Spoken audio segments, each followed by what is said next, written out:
Et vous êtes toujours, au moins on le suppose, sur Radio Soupente, la station de Rapin, 100 fois 100 lois et 100 courbettes, l'émission à racaille consacrée aujourd'hui à une graveuse, Agathe May, dont on a vu les œuvres, une partie des œuvres en tout cas, dans une galerie pas très guette. Ouais, la galerie Catherine Poutman qui était... Mme Poutman, il faut apprendre à sourire. Ouais, rue Quincampoix. C'est vrai que, bon, un accueil très très mitigé. Indifférent. Ouais, c'est un petit peu dommage parce qu'effectivement, le travail de cette femme est quand même un très très bon travail. On sent qu'il y a du métier, il y a des belles œuvres. Et on aurait aimé pouvoir peut-être en discuter un peu plus avec la galeriste, parce qu'apparemment, cette galerie, Catherine Poutman la suit régulièrement. C'est plutôt elle qui la représente, même d'une manière unique, enfin, en dehors des expositions qu'elle a pu faire ailleurs. C'est sa galeriste, donc ça aurait été bien de pouvoir en discuter. Et donc Agathe May est une graveuse, donc elle est née en 1956 en région parisienne. Alors, elle a vécu et travaillé à Montreuil. Là, apparemment, elle vient de déménager dans le 77. C'est dommage parce que si elle était restée sur Montreuil, on aurait pu aller la rencontrer. Et donc, elle est diplômée de l'École nationale supérieure des arts décoratifs de Paris, où elle a suivi une spécialisation en gravure. En 1983, elle obtient le prix de l'Académie de France à Rome et elle devient pensionnaire à la Villa Médicis pendant 2 ans. Quand elle revient à Paris, elle reçoit le prix La Courrière en 86. Et en 2005, elle est artiste en résidence à la Villa Kujoyama à Kyoto. En 2012, elle obtient un prix de gravure, le prix Naed Ojet de l'Académie des Beaux-Arts. Et donc, depuis, elle est représentée par cette galerie Catherine Poutman. Donc, effectivement, c'est une graveuse qui a du métier, qui ne chôme pas. Et quand on voit un petit peu toutes ces expositions personnelles, on voit qu'elles sont... il y en a pratiquement tous les ans. Et donc des grandes expositions, que ce soit, elle a exposé aussi dans une galerie à Londres, elle a exposé à la Bibliothèque nationale, elle a exposé donc à la Villa Médicis, elle a exposé à Gravelines. Gravelines, c'est un lieu qu'on ne connaît pas encore, mais qui est quand même le musée du dessin et de l'estampe originale. C'est vrai qu'à chaque fois on se... En Belgique? Non, Gravelines, c'est à côté de Dunkerque, c'est là où il y a pas loin des centrales nucléaires, là je crois, ou des aciéries là. C'est là où avait exposé aussi Agnès Dubar. Donc c'est vraiment un lieu où tous les graveurs contemporains passent par ce lieu-là, quoi. Donc elle a fait chez Catherine Poutman, elle y est depuis, je pense, à peu près 2007. Donc elle a fait une exposition qui s'appelait Les Cracheurs. Bon, nous on n'a pas, il y en a quelques représentations là dans le petit bouquin qu'on a acheté à la galerie. C'est pas ce qui nous plaît le plus. Elle a fait une exposition qui s'appelle Ils y brûlent les ailes, une exposition qui s'appelle La théorie de l'inadaptation. Et donc cette exposition qu'on a vue actuellement qui s'appelle Le miroir aux alouettes, donc qui est exposée dans cette galerie. Alors comment parler d'Agathe May sans l'avoir rencontrée, on peut, au vu de ce qu'on a vu, du petit livre que Robert a acheté dans la galerie, qui est celui de la théorie de l'inadaptation, donc qui est une exposition qui est un catalogue de l'exposition qui date déjà d'il y a quelques années, mais globalement on retrouve un peu sa même façon. Le style est le même, oui. Il n'a pas changé. Sa même façon de travailler, donc ce sont des grands formats, très grands formats, même pour certains, avec beaucoup de détails, beaucoup de choses représentées dessus. Robert dit un fouillis. Il y a des fois justement des petits morceaux qui vont être extraits. Je pense qu'elle retravaille par morceaux, donc on peut retrouver des parties justement. Comme avec le petit cochon. Comme avec ce petit cochon. Qui faisait partie d'un grand format où il y avait une jardinière ça doit être elle d'ailleurs, un autoportrait en pied. Et le petit cochon qui était au pied, et elle a refait elle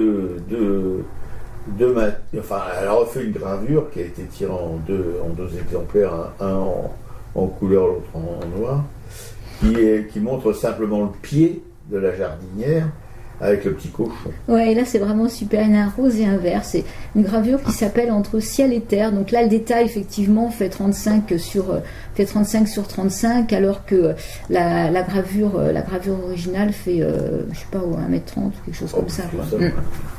Ouais. Alors sinon, pour parler d'Agathe May, je me suis un peu inspirée de ce livre là, sur la théorie des natation, où dans la première partie, il y a un entretien qui a été mené par mail avec entre elle et Rainer Michael Masson, donc, qui aime son travail et qui lui a posé quelques questions, qui lui a déjà demandé comment elle travaillait. Donc voilà ce qu'il lui pose comme question. Avant de graver, vous dessinez. Quelle est la différence d'imaginaire quand vous procédez crayon en main devant le réel qu'il s'agit de capter, et quand vous avancez gouge en main devant le dessin qu'il convient de restituer, voire de modifier? Donc voilà ce qu'elle lui répond. Avant le dessin, il y a l'idée qui germe et l'envie qui monte, une émotion qui est là. Le dessin sert alors à tourner autour de l'idée, à la préciser, à la faire évoluer, comme des cercles concentriques qui, en diminuant, tendent à se rapprocher de plus en plus de leur centre. Il sert à préciser ce qu'on veut dire et comment on va le dire, à se restreindre aussi, à combattre la boulimie du début. Grâce au dessin, l'imaginaire se décante vers l'objectif final qui clôt la réflexion, c'est la gravure. Le dessin sur la plaque, c'est la synthèse des allers-retours, des hésitations. Il revêt un aspect définitif qui clôt une période qui peut être assez longue. Graver, c'est la traversée que l'on fait sur le bateau qu'on vient de construire jusqu'à l'arrivée au port, et on sait que la gravure ne permet guère les intempéries, c'est-à-dire les repentirs. Donc voilà ce qu'elle dit de son travail de dessin. Apparemment, elle revient beaucoup sur son travail. Quand elle met sur sa mise en couleur aussi, elle parle de monotype, que elle fait pas du tirage en ombre. À chaque fois, elle retravaille sur la couleur. Elle parle presque carrément de peindre quand elle parle de son travail. Alors une autre question qui va lui poser aussi, c'est sur ses sources d'inspiration. Donc voilà ce qu'il lui dit. Le monde dans lequel vous avez choisi de vous reconnaître est essentiellement habité d'anciennes dates de quelques proches, votre fille Joséphine, votre mari Philippe et de rares autres êtres qui se dressent à votre horizon visuel autant que vous les avez intériorisés. Voilà, pour quelle raison? Elle dit qu'effectivement c'est son entourage et qu'elle se sent proche de ce monde-là, que elle a vécu donc elle a 65 ans, donc elle pensait être d'une génération de femmes qui vivaient à égalité avec les hommes. En fait, elle s'est aperçue que non, qu'elle était maman, qu'elle avait sûrement donc ça lui prenait beaucoup de temps, et que donc sa fille a été une grande source aussi d'inspiration pour elle. Elle parle aussi sur cette théorie d'inadaptation. En fait, il lui pose une question sur qu'est-ce qui l'intéresse finalement dans ce qu'elle va voir. Alors, c'est une des œuvres majeures dans cette exposition, ça s'appelle Haute et Basse-Cour. Donc c'est la représentation d'une petite fille qui est devant une volière du jardin des plantes avec des tas d'oiseaux partout, et la jeune fille, donc on imagine que c'est sa fille qui l'a inspirée, donc est de dos en jean et puis avec une veste à capuche, et donc il y a cette volière qui fait 2 fois sa taille avec tous ces oiseaux qui sont dedans. Et elle dit, voilà, c'est le jeu social qui m'intéresse, dans la confrontation, non pas avec l'autre, mais avec les autres, le groupe, ses codes, ses attitudes, comment chacun y a sa place, soit construite, soit imposée. C'est dans cette optique que je suis allée dessiner au jardin des plantes, ces hautes et basses cours, la cage ou la volière. Je ne voulais pas comparer l'animal à l'homme, mais mieux comprendre la société humaine en regardant l'animal. Les oiseaux me touchent par leur discrétion et l'idée que je me fais de leur liberté. Quoi de plus émouvant quand en pleine nuit, juste avant l'aube, retentissent les premiers chants. Si j'ai choisi les oiseaux, c'est qu'ils sont le symbole de la liberté. Ce sont eux qui me touchent le plus quand dans la nuit commencent à retentir leurs chants. Le premier s'annonce avec témérité et orgueil, s'impose, et le dialogue se crée. Petite présence invisible et si essentielle, immense symphonie vitale où chaque être minuscule tient son rôle dans le rituel matinal. Chacun défend son territoire dans l'enchevêtrement rigoureux de chaque baronnie. Et après, elle ira un petit peu plus loin en parlant justement de la condition de la société, du comportement des hommes, que l'homme en société a lui aussi bien souvent les ailes coupées et a perdu toute intuition, et tout en conservant des racines instinctives, des comportements analogues à ceux des animaux, l'orgueil, l'agressivité, le mensonge, la défense du territoire, nous l'avons en commun. Il faut faire sa place, l'imposer, défendre son précaré, et les vainqueurs ne sont pas les meilleurs combattants, mais souvent les meilleurs acteurs. En société, le simulacre peut suffire et les miroirs créent l'illusion. Toute cette théâtralité fait partie de nos vies et tout manquement aux cérémoniaux, aux rituels est durement sanctionné. Donc elle parle un petit peu de toute cette condition humaine, et dans son travail on peut retrouver justement une partie qui va être entre un peu peut-être le réel et l'imaginaire. Oui, et d'ailleurs son discours est au moins aussi compliqué que son travail.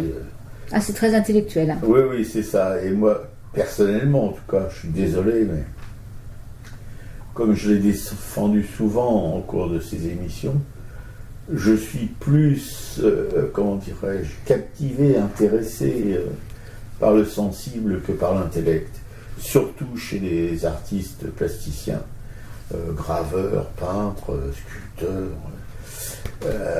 Seule la musique, j'accepte ce côté plus cérébral chez les musiciens, parce que c'est quand même, pour moi, c'est le sommet de l'art.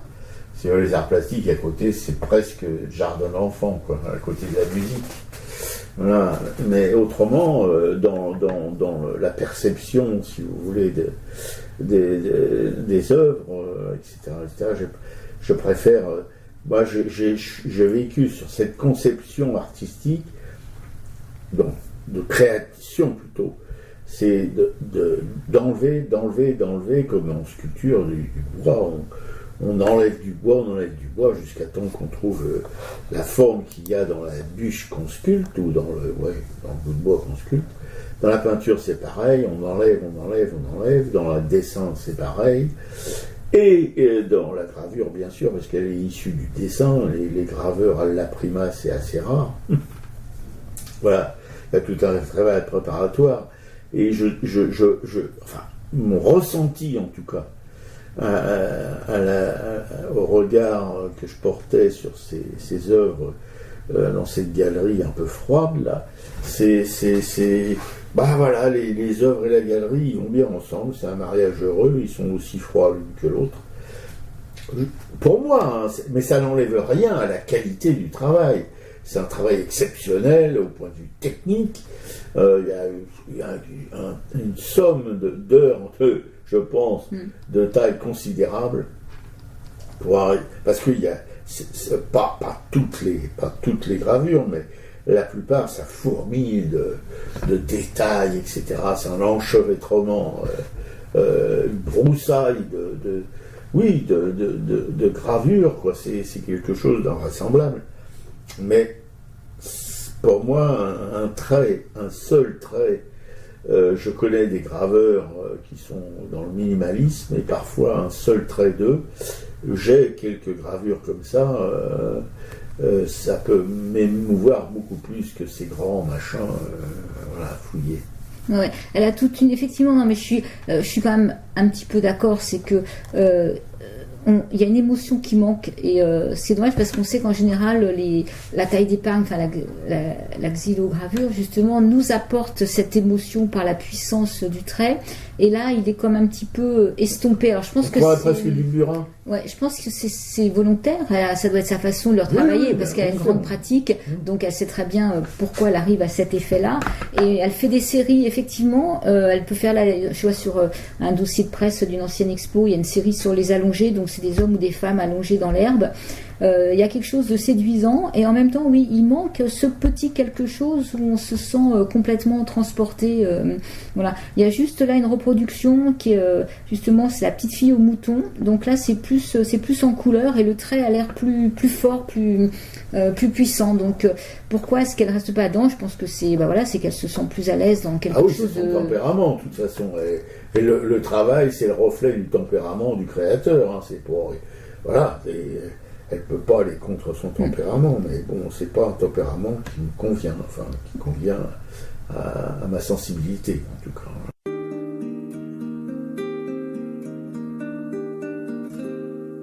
À deux pas de l'île aux oiseaux, des cols verts, des cygnes et des pans, je regarde les ronds dans l'eau, les moineaux, les jeux des enfants.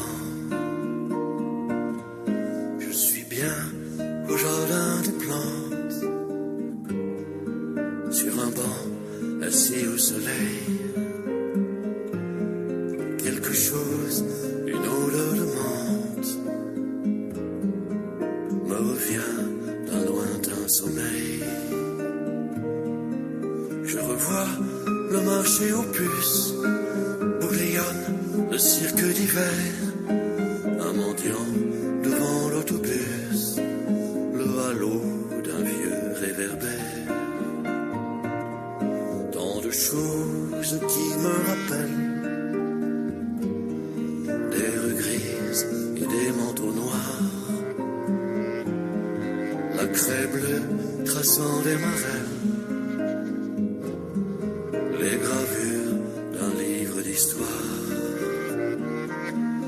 Quatre planches, un rideau qui s'ouvre, Scaramouche et des musiciens. Un dimanche au musée du Louvre, des corbeaux, des dieux égyptiens. J'ai pleuré pour quelques amandes, un ballon à la tombola. Et voilà que je me demande où je suis, ce que je fais là. Si je suis au jardin des plantes, sur un banc assis au soleil, et quelle est cette odeur de menthe, revenue d'un lointain sommeil.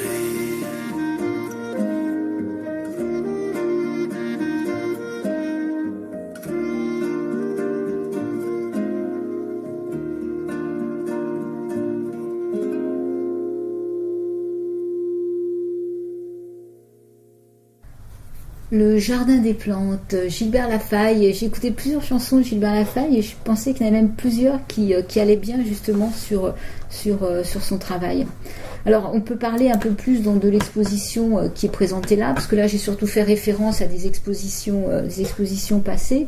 Donc parler de quelques œuvres qui nous ont quand même plu, enfin moi que j'ai quand même que j'ai quand même aimé, parle plus par ce que ça signifie en fait que par l'œuvre en elle-même, comme par exemple celle qu'elle appelle La Caverne, où c'est cet homme qui est devant son ordinateur avec des fils électriques partout, qui est complètement perdu, où là on sent qu'elle critique justement la société vers laquelle on évolue. On évolue dans laquelle on évolue, pas vers laquelle, parce qu'on y est dedans. Tout à fait. Où on est quand même complètement prisonnier de ce monde, de ce monde virtuel, de ces fils effectivement, de ces informations, une estampe qui à la fin s'appelle La Fleur de Peau, où là c'est pareil, donc c'est un grand format, c'est 1m47 sur 97.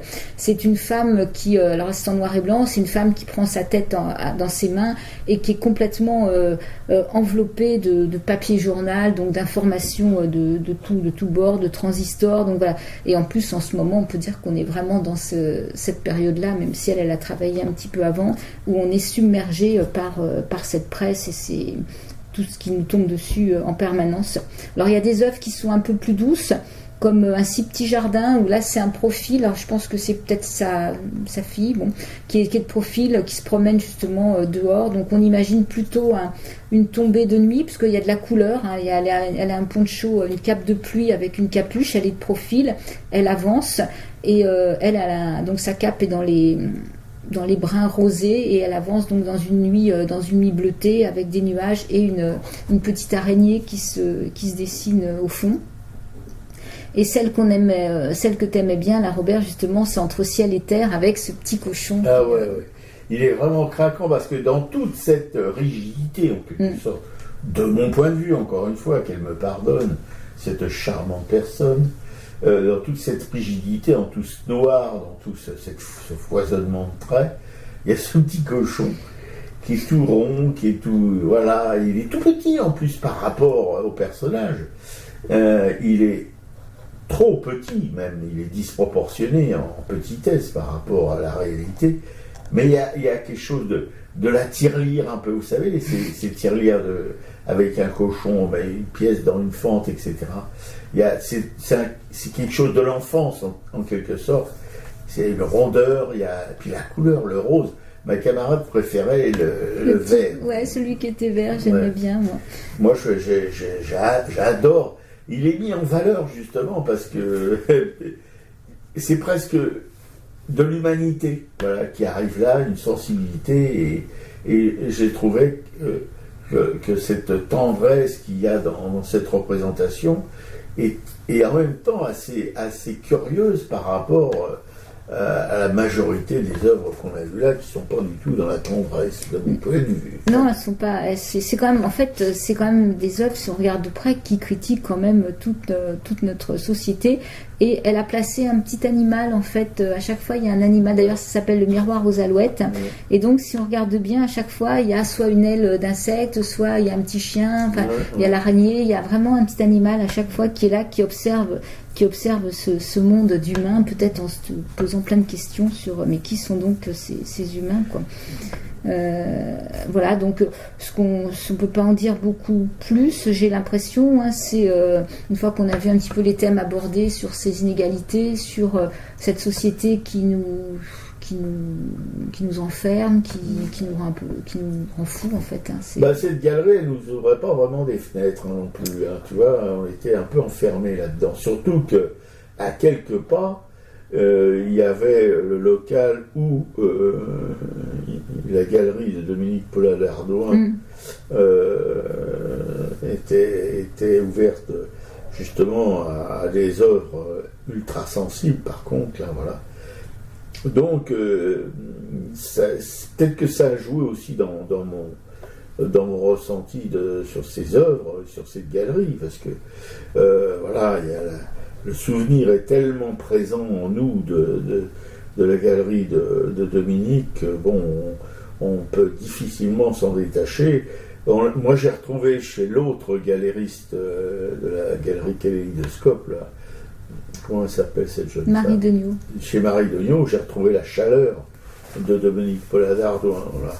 Et donc, et son artiste, qui est une graveuse de la qualité technique, je pense, de celle de cette galerie. Comment s'appelle cette galerie Froidas, là, la galerie qu'on a vue samedi. Ah, Catherine Putman. Oui, de Catherine Putman.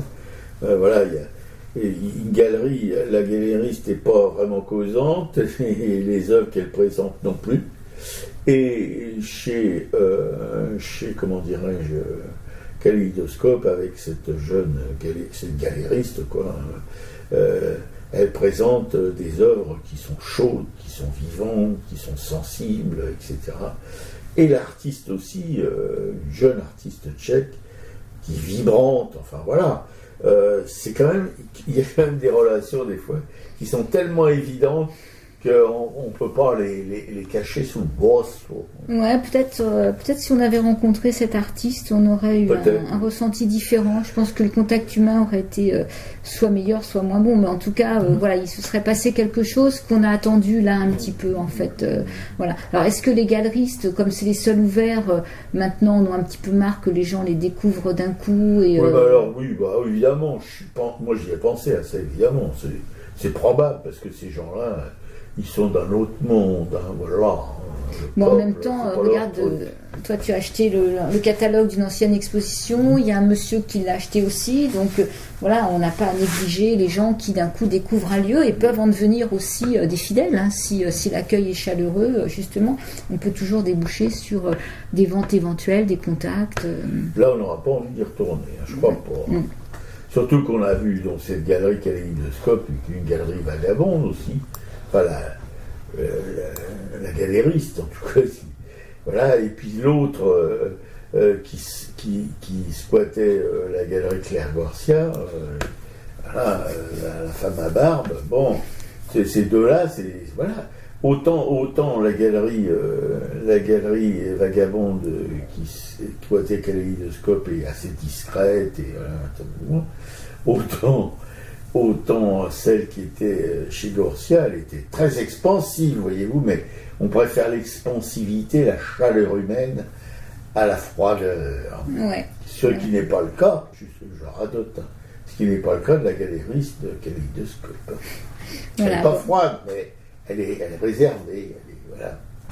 Ouais, donc voilà, on a fait un petit peu le tour. On peut donc, ouais, j'ai pas précisé sur son travail que ces xylographies qui sont donc imprimées par elle, hein, si j'avais dit un petit peu, sont ancrées comme des peintures, donc elles sont assemblées, collées, rehaussées, ce qui fait qu'en fait on a des exemplaires uniques de son travail. Quoi. Voilà, si ça je l'avais précisé quand même. Ce que disait ma camarade, c'est qu'on aurait bien voulu voir les matrices. Ah oui, j'aurais adoré voir les matrices justement, parce que on aurait pu, j'aime bien voir les bois gravés.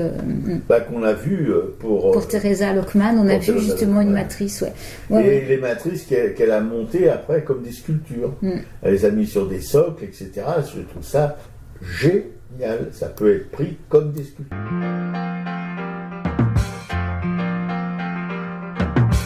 Nous sommes faits pour vivre nus, mais chez nous l'été est trop court. Nous sommes faits pour l'amour, na na na na na na.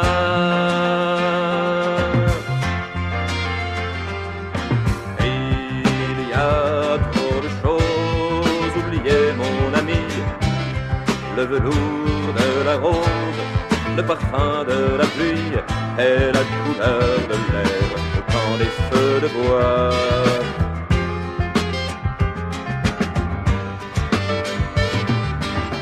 Les larmes des enfants ne nous font plus pleurer. Dans nos maisons de verre, de béton et d'acier, nous vivons à l'étroit.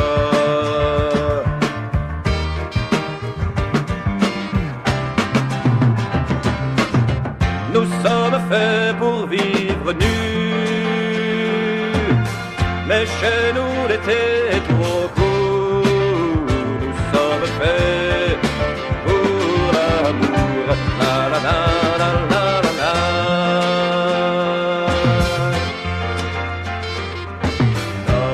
Notre cœur n'est plus que ce village endormi qui rêve de voyage et qui vieillit ici, à vivre au jour le jour, on se ferme sur soi.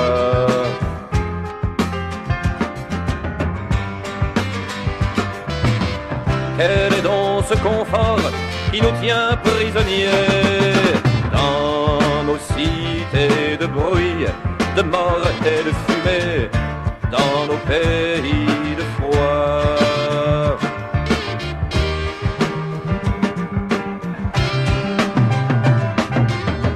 Nous sommes faits pour vivre nus, mais chez nous l'été est trop court. Nous sommes faits pour l'amour, na na na na na na. Nous sommes faits pour vivre nus.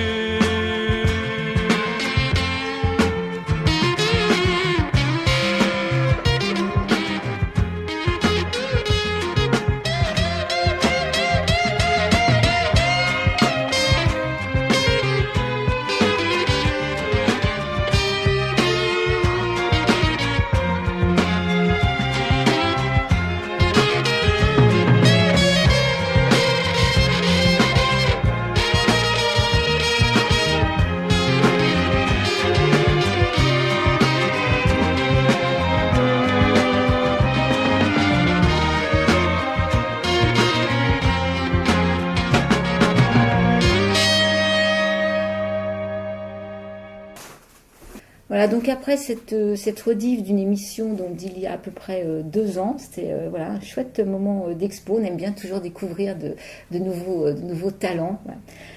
Les expositions, donc au Désiré Lucas, Voyage vers la lumière et la couleur, jusqu'au 17 mars au musée Eugène Carrière. Si vous ne connaissez pas ce musée, c'est vraiment l'occasion d'aller le découvrir. Par contre, il est ouvert le dimanche seulement de 15h à 18h.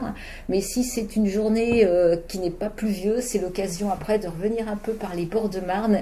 Et ça, c'est quand même vraiment, vraiment réjouissant, même s'il n'y a que toutes ces petites guinguettes. Dans les bois, donc Teresa Lockman, graveuse aussi à la galerie Kaléidoscope. Charna Orloff au musée Zadkine jusqu'au 31 mars. Les baigneurs de Daumier, la société mise à nu au musée de l'estampe de Gravelines jusqu'au 26 mai. Donc si on attend un peu que les beaux jours reviennent, c'est l'occasion de soit d'aller mettre les pieds dans l'eau, soit d'aller simplement regarder, voir la mer ou l'écouter. Balzac, Daumier et les Parisiens à la maison de Balzac jusqu'au 31 mars. Donc c'est l'occasion là de découvrir les coteaux de Passy. Blanche de Rousse au musée d'Orsay jusqu'au 10 mars, une belle découverte, le chef Blanche de Rousse, graveuse, peintre, copiste, morte très jeune. Malheureusement, l'espace d'exposition est tout petit, mais voilà. Maurice Denis, les chemins de la nature à Saint-Germain-en-Laye jusqu'au 31 mars.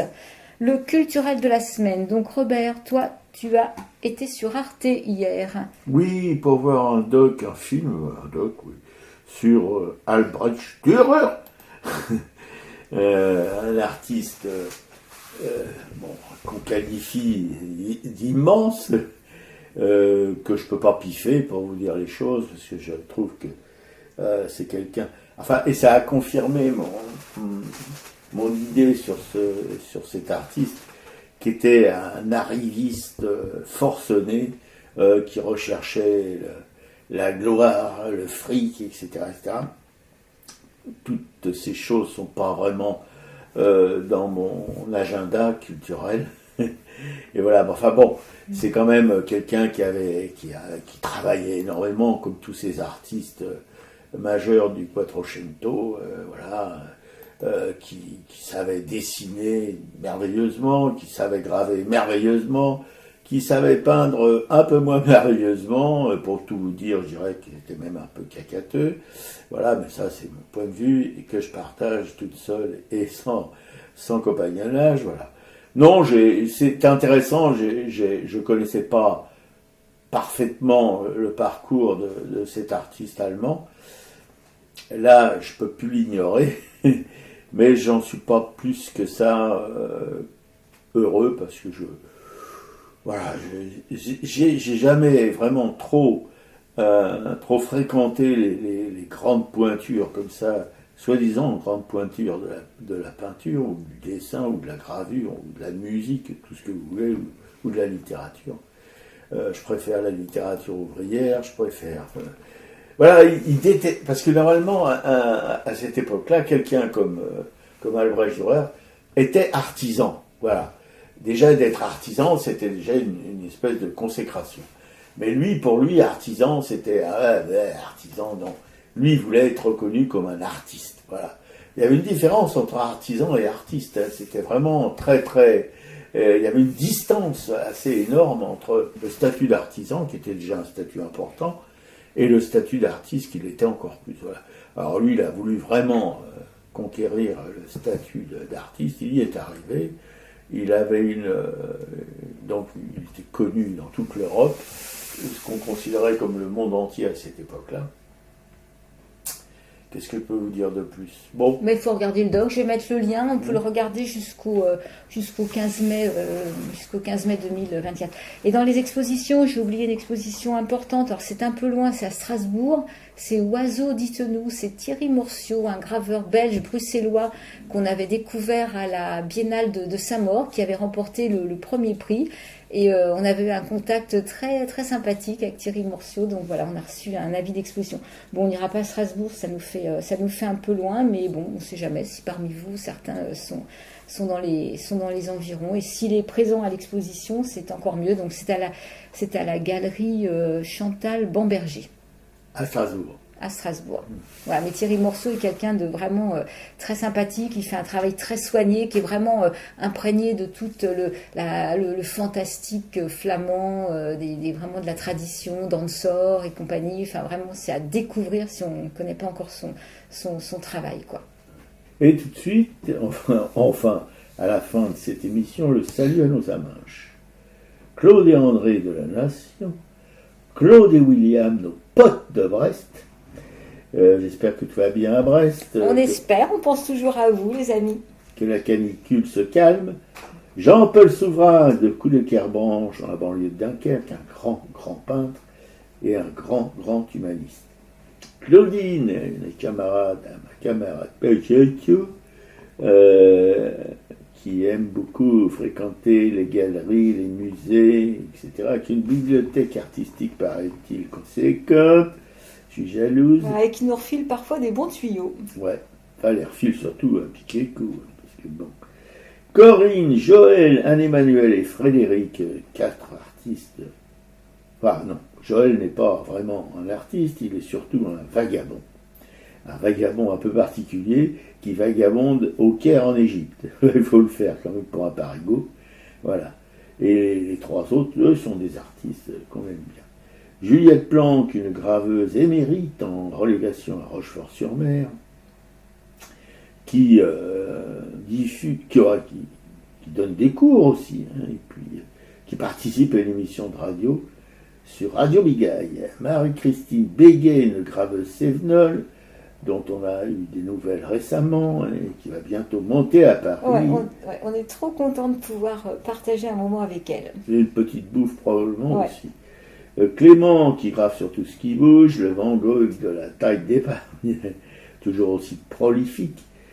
Agnès Dubart, une graveuse lilloise qui a été un petit peu se balader en Ariège et maintenant en Bretagne Sud. Thierry Morciot, dont ma camarade vient de vous parler, qui expose à Strasbourg, il faut voir, ça foisonne son boulot. C'est la pointe sèche, je crois. Ouais. Vraiment, oui, là, c'est vraiment, là, on est presque chez Dürer, Albrecht Dürer. Voilà. Alice Amoroso, la plus jeune graveuse du monde, ou peut-être l'univers, on ne sait pas, une bonne. Sophie Villoutrex, bras jeu, une graveuse aussi assez étonnante dans sa production, dans un travail très original. Voilà. Raoul Villoula, un graveur aussi, un pote à Alice, qui est un très bon. Colette, Jacqueline, 2 veuves d'artistes, hélas aujourd'hui disparues, mais si elles sont veuves. Il y a Odon pour Colette et Raymond Imbert pour Jacqueline. Voilà. Liliane et Laurence, 2 écrivaines dont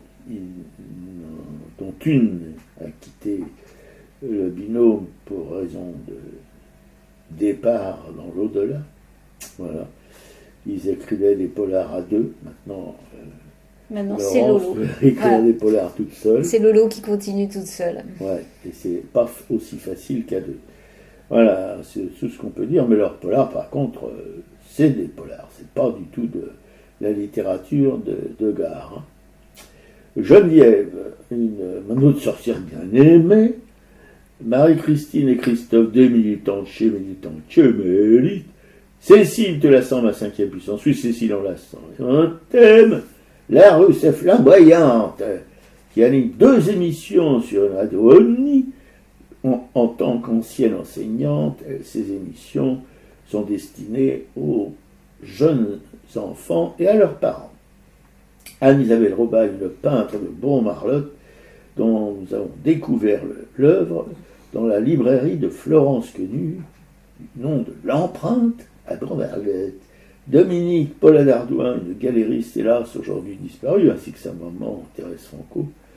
On la regrette beaucoup, Dominique Paula Dardouin, qui était quelqu'un de très très humain. On n'oubliera jamais l'accueil qu'elle nous avait fait la première fois qu'on a mis les pieds dans sa galerie. Ouais, c'était assez stupéfiant. Ouais. Marie Degnaud, une galériste aussi, qui exerce rive gauche, après avoir exercé rive droite, et qui elle aussi est une galériste assez particulière, qu'on aime beaucoup, et qui expose d'une manière générale des gens qu'on aime bien. Antoine Manouri et les Champignons, c'est un groupe musical de 3 musicos qui déménagent, d'après ma camarade, et Anna Sinoraska, une peintre polonaise qui déménage. Je veux dire, sa peinture, c'est pas une peinture pour un couvent de... non, pas de maison religieuse dans sa peinture. L'émission est à l'écoute sur notre blog arakai.fr et on se termine avec Mélismel, Faut vivre. Salut les copines, salut les copains. Salut à tous.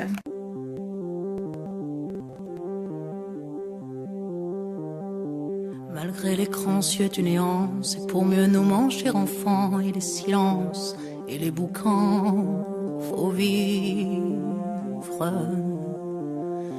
Et bien qu'aveugle sur fond de nuit, entre les gouffres infinis, des milliards d'étoiles qui rient, faut vivre. Malgré qu'on soit pas toujours beau et que l'on ait plus ses 16 ans et sur l'espoir, un chèque en blanc, faut vivre. Malgré le cœur qui perd le nord, au vent d'amour qui souffle encore et qui parfois encore nous grise, faut vivre. Malgré qu'on n'ait pas de génie, n'est pas Rimbaud qui veut pardir et qu'on se cherche un alibi. Malgré tous nos morts sans coquette qui errent dans les rues de nos têtes, faut vivre. Malgré qu'on soit brave et salaud, qu'on ait des complexes à gogo et qu'on les aime, c'est ça le pire, faut vivre. Malgré l'idéal du jeune temps qui s'est usé au nerf du temps et par d'autres pris en chantant, faut vivre. Malgré qu'en se tournant vers le passé, on est effrayé de s'avouer qu'on a tout de même un peu changé, faut vivre. Malgré que l'on soit de passage, qu'on vive en fou, qu'on vive en sage, tout finira dans un naufrage, faut vivre. Malgré qu'au ciel de nos poitrines, on nous sentinelles endormies, dans un bruit d'usine gémit, le cœur aveugle qui funambule sur le fil du présent qui fuit, faut vivre. Malgré qu'on noue l'enfant mort, s'il peut parfois remuer encore comme un vieux rêve qui agonise, faut vivre. Malgré qu'on soit dans l'engrenage des notaires et des héritages, où le cœur s'écœure et s'enlise, faut vivre. Malgré qu'on fasse de l'humour noir sur l'amour qui nous en fera boire, jusqu'à ce qu'ils nous disent au revoir, faut vivre. Malgré qu'à tous les horizons, comme un point d'interrogation, la mort nous regarde d'un œil ivre, faut vivre.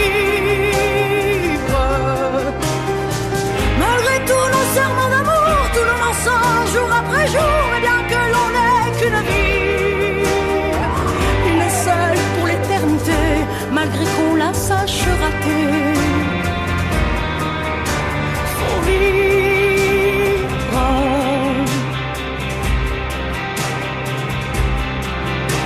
Faut vivre.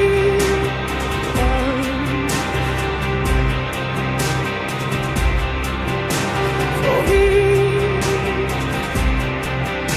Faut vivre.